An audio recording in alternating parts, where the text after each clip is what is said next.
All right, guys, so this is right off the cuff, so excuse me for being ill prepared. I just figured I'd take a quick look at it. I don't really know what's going on, I just saw the headline, but usually, whenever Twitter sends me a breaking news update, it's usually either some dumb shit that Donald has said or some fluff piece. So imagine my surprise today when the headline was Senate committee finds no direct evidence of Trump-Russia collusion, NBC News reports. I'm not going to read the recap here. We'll go to the latest news. Let's see here. You know what? We are going to go to the recap. That seems much easier. So let's go ahead and click the link here. See what NBC has to say about it. All right. Sorry about this. Let's see. Chairman of the Senate Intelligence Committee Richard Burr and Vice Chairman Mark Warner prepare for a hearing about worldwide threats in Washington on January 29, 2019. That's not what we're looking for. After 2 years and 200 interviews, the Senate Intelligence Committee is approaching the end of its investigation into the 2016 election, having uncovered no direct evidence of a conspiracy between the Trump campaign and Russia, according to both Democrats and Republicans on the committee. But investigators disagree along party lines when it comes to the implications of a pattern of contracts they have documented between Trump associates and Russians. Contracts that occurred before, during, and after Russian intelligence, god damn it, operatives were seeking to help Donald Trump by leaking hacked Democratic emails and attacking his opponent Hillary Clinton on social media. If we write a report based upon the facts that we have, then we don't have anything that would suggest there was collusion by the Trump campaign and Russia, said Senator Richard Burr, RNC.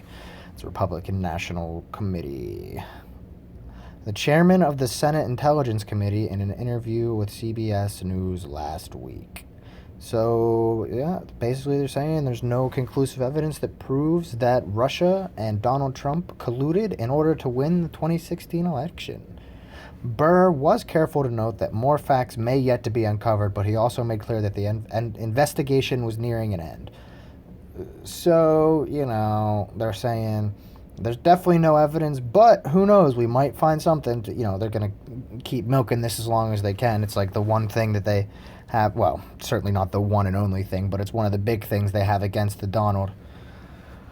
We know we're getting to the bottom of the barrel because there's not new questions that we're searching for answers to, Burr said. On Tuesday, Burr doubled down, telling NBC News there's no factual evidence of collusion between the Trump campaign and Russia. Senator Mark Warner, ranking member of the committee, told reporters in the Capitol Tuesday that he disagrees with the way Burr characterized the evidence about collusion, but he declined to offer his own assessment.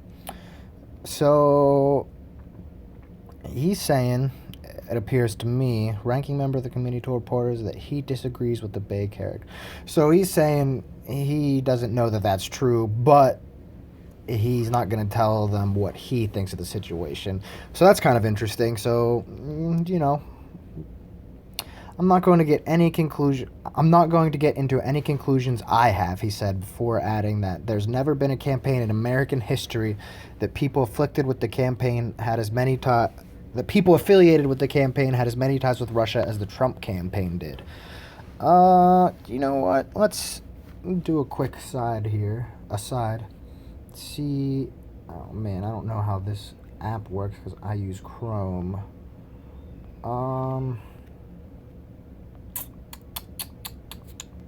Tabs.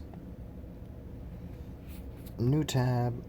We're gonna see how many people in the Trump campaign had ties to Russia. How many people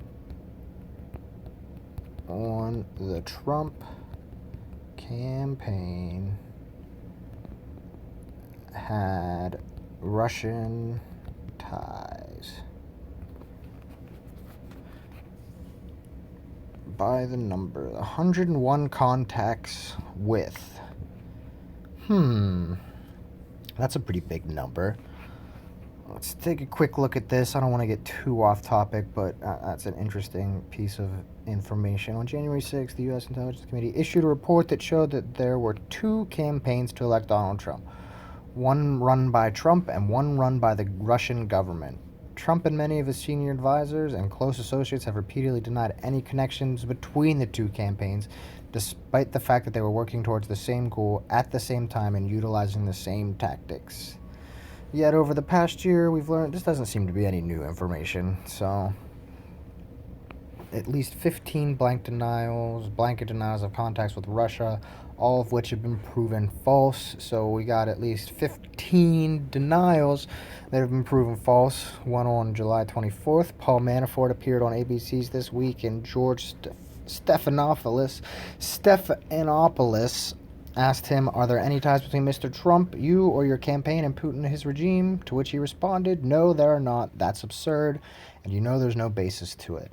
These are claiming that they were proven false, but they're not showing the evidence that they are false. So, subsequent admissions and special counsel memos and indictments have revealed at least 101 contacts between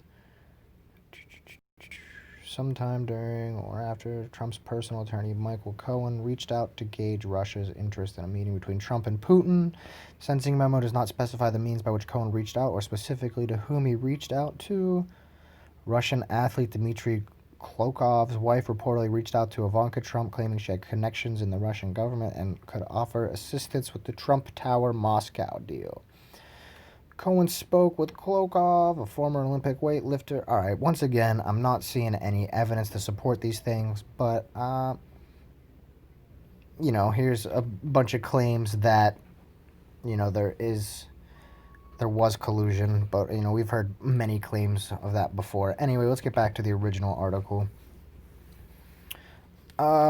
Democratic Senate investigators who spoke to NBC News on condition of anonymity did not dispute Burr's characterizations, but said they lacked context.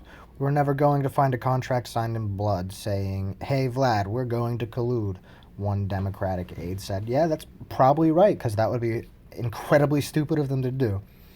The series of contacts between Trump's associates, his campaign officials, his children, and various Russians suggest the campaign willing to accept help from a foreign advisory, the Democrats say. By many accounts, Trump and his associates had more than 100 contacts. That's just repeating what was said earlier. Let me go ahead and look here. We got the basic gist of what's going on here, They're saying there's no collusion. I'm going to see, is it normal... Oh my god, I can't type, sorry. Is it normal for presidential candidates... Thank God for autocorrect, am I right? Candidates to have help from foreign leaders. Let's see. Have there been precedents of presidential... How common is it for a presidential candidate to have a private... Alright. This is probably private meeting in a foreign country with the country's president. So this is in reference to the Donald meeting up with Vladimir Putin privately a while back. Let's see. Obama took a world tour and met with the leader of Afghanistan and Iraq, countries we were at war with. Obama's trip, which includes visits to Iraq, Jordan, Israel, Germany, France, and the United Kingdom, is intended to bolster his here in a snippet from CNN. Democratic presidential candidate Barack Obama is in Afghanistan. Okay. So, he met with foreign leaders. This guy says it's extremely common. Ian Marshall on Quora.com. He's probably a reliable source. Who else? Kevin Burke. Not unusual. Dan Roberts, who voted every time since age 18 except one special election for county supervisor. Whoa. So he obviously knows what's up. I'm not sure how often it happens, but Donald Trump certainly isn't the first candidate to do it. So it seems like it's not that odd for things like this to happen. But again, back here to the original article. So what they're claiming is there's it's official that there is no evidence linking the Russian campaign for Trump and the American campaign for Trump. So I guess that the left and other oppositions of Trump will have to find a new rallying point. So that's all I got for this. So that's, I just wanted to take a quick look at this. Thanks for checking it out, and I'll see you guys next time.